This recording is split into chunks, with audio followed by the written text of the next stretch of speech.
Hey guys, Zach Daddy here with a new video of a new game in a new series. Today we're going to be looking at Heroes of Might and Magic 3.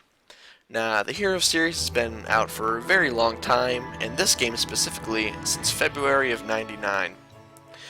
Now, Heroes is a turn-based strategy for up to 8 players, although I recommend only playing it with 1 or 2, otherwise games can get on for ridiculous amounts of time, quite longer than even Civ. Now, the game has a campaign feature for 1 person. With the 2 expansions, there are 3 campaigns, of which there are several scenarios you can play. By beating the scenarios unlocks other ones. Otherwise, if you're not interested in campaign with set goals, there is always single scenario. You can pick from a selection of 4 different map sizes: small, medium, large, and extra large. And there is a plethora of different ways to win. Capture a city, capture dwellings, accumulate creatures, kill heroes, total domination, slay creatures.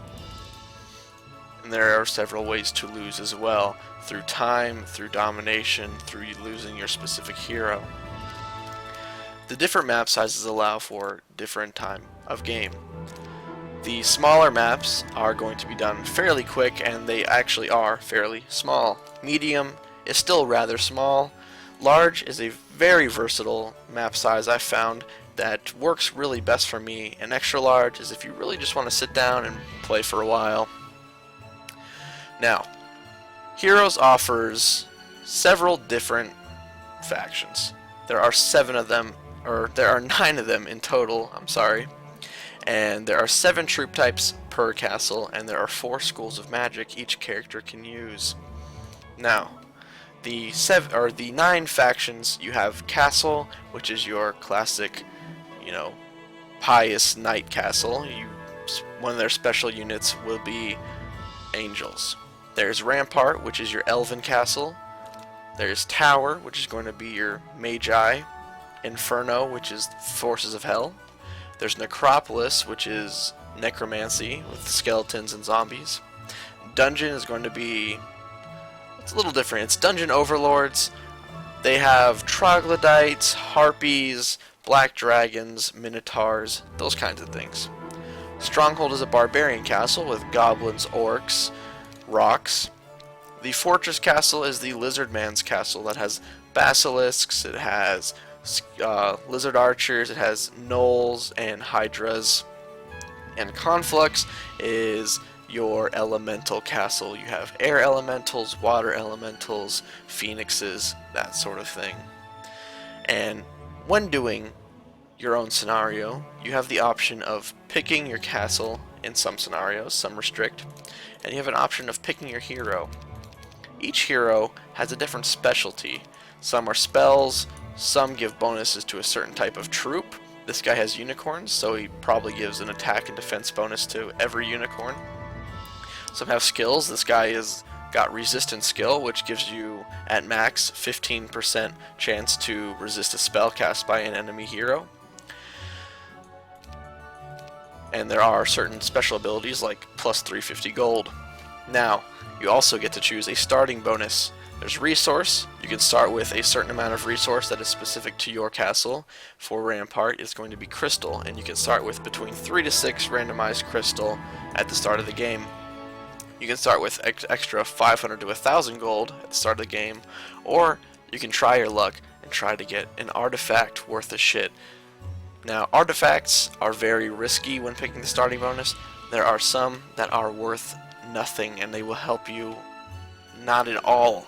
And there are some that are actually exceptionally helpful and will help you a lot. And then there are also the in-betweeners where they'll help you, but it's nothing too great. Now, there are different difficulty settings depending on how good you are at the game. The pawn is obviously the easiest, while the king is the hardest. Now, one amazing thing about this game that has really kept it such a great game for so long is they have a random map generator, and this really sets it out.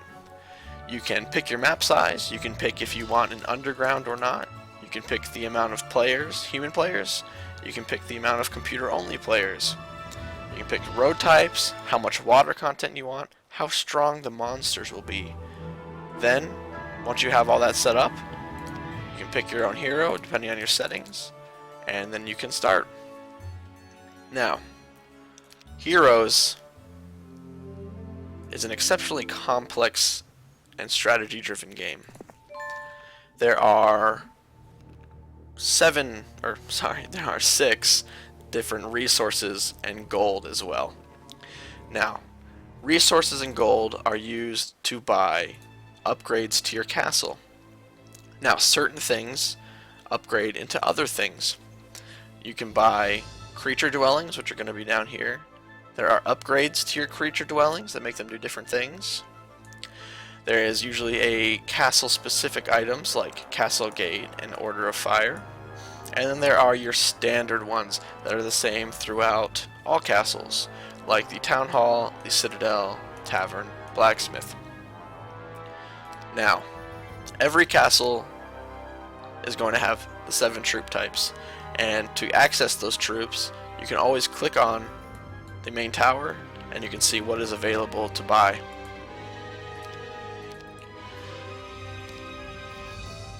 Now, Heroes is all about managing your resources and your heroes effectively to conquer the world. Heroes are a very important part of the game. They have several stats. Attack and defense. This increases the strength and defense of your units. The higher your attack and defense, the higher your attack and defense of your units will be. If their defense skill is higher, they'll take less damage, and when their attack skill is higher, they'll deal more damage. And this is all dependent upon your heroes that are wielding them. Power is your spell power, and knowledge determines how many spell points you have, which are located right here. Now, when you look at the artifact that you got, it will usually be over here.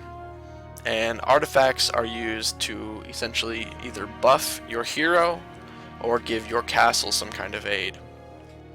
Now, the certain things they can do are varied. They can increase your luck, which luck determines if your creatures have a chance to do max damage or not. If they get a lucky hit, they will do the maximum amount of damage possible. Morale is used to give your units a second hit. Because it is turn-based, every unit gets a move depending on their speed.